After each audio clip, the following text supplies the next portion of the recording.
Hey everyone! Today we're diving deep into a topic that has fascinated theologians and historians for centuries, the 10-Nation Confederation. Now, if you've been following along with our exploration of biblical prophecy, you know that over 90% of what's been foretold has already come to pass. But what about the remaining prophecies, the ones that haven't happened yet? Many believe the 10-Nation Confederation could be a key player in those yet-to-be-fulfilled prophecies. So buckle up, grab your thinking caps, and let's unravel the mysteries of the 10-Nation Confederation together. To truly understand the 10-Nation Confederation, we need to rewind the clock. Imagine a world recovering from intense conflict where empires have crumbled. From this chaos, the seeds of the 10-Nation Confederation were sown. Think of the aftermath of the Roman Empire, but globally. The old order was gone, replaced by smaller nations vying for power. These weren't natural allies. Many had been rivals for centuries. Necessity drove an unprecedented alliance. 10 nations, each unique, recognized survival hinged on cooperation.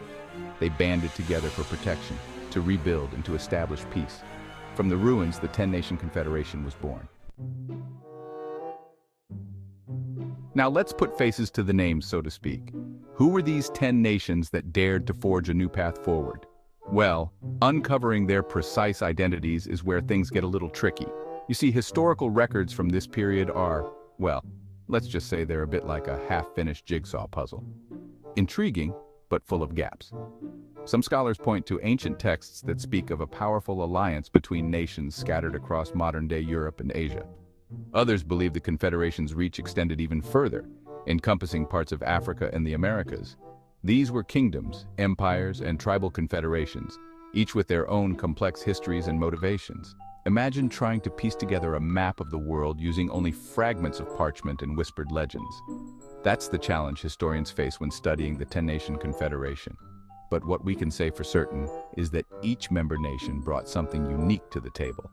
Some were known for their military prowess, while others possessed vast wealth and resources.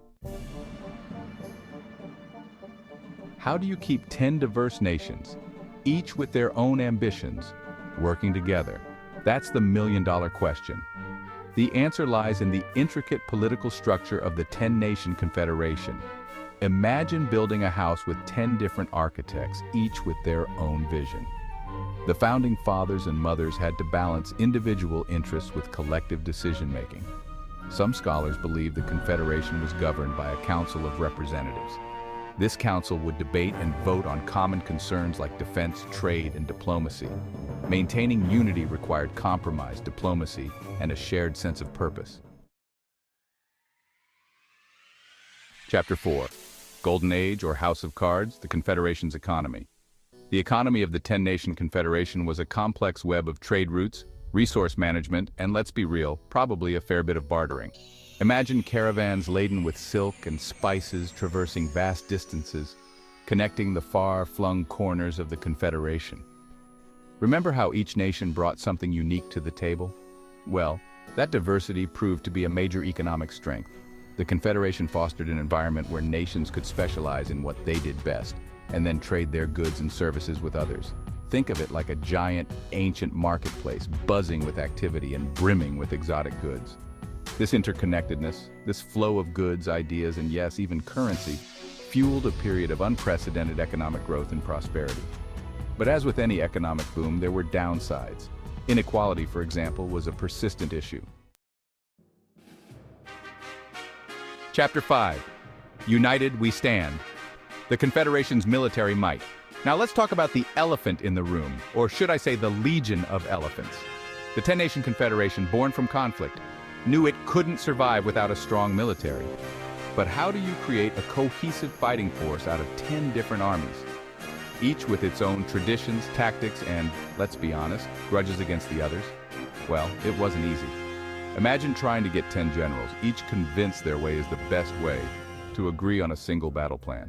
But despite the challenges, the Confederation managed to forge a formidable military alliance.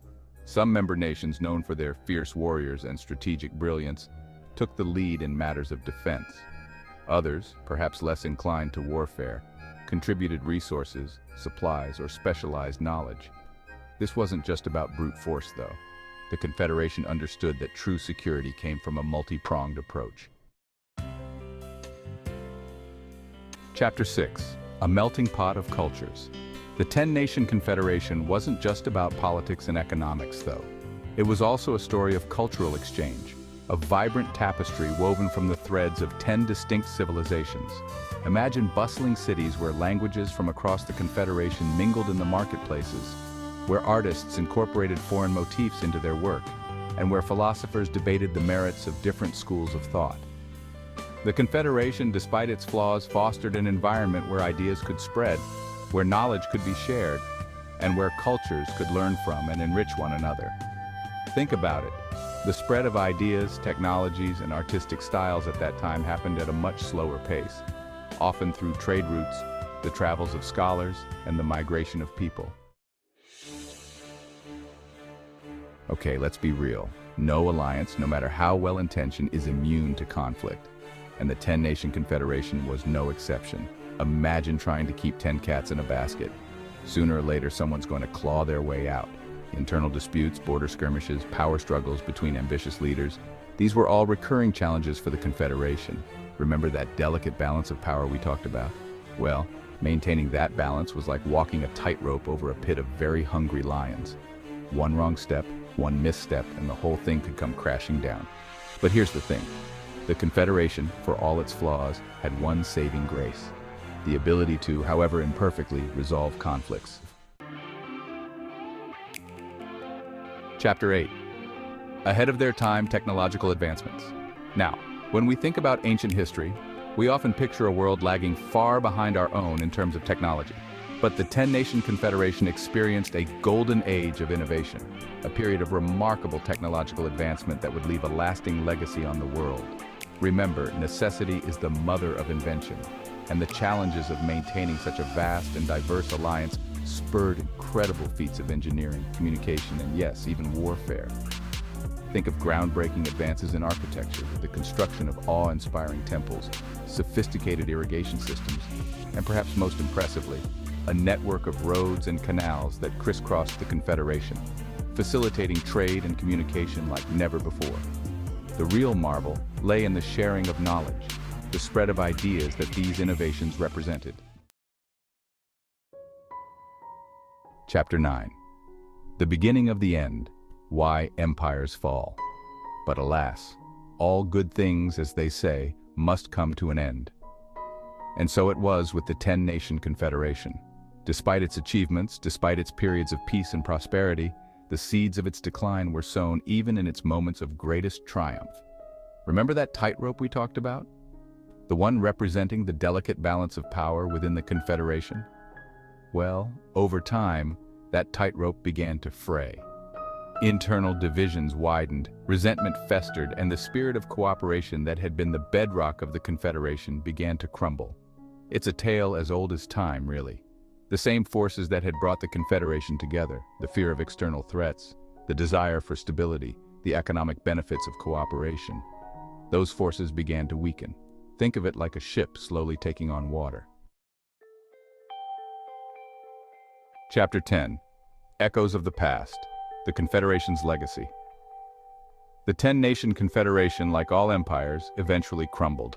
The grand experiment in unity and cooperation fractured, leaving behind a trail of broken treaties, shattered alliances, and, in some cases, smoldering ruins. But to say it simply vanished without a trace, that its impact on history was fleeting and insignificant, would be a grave mistake.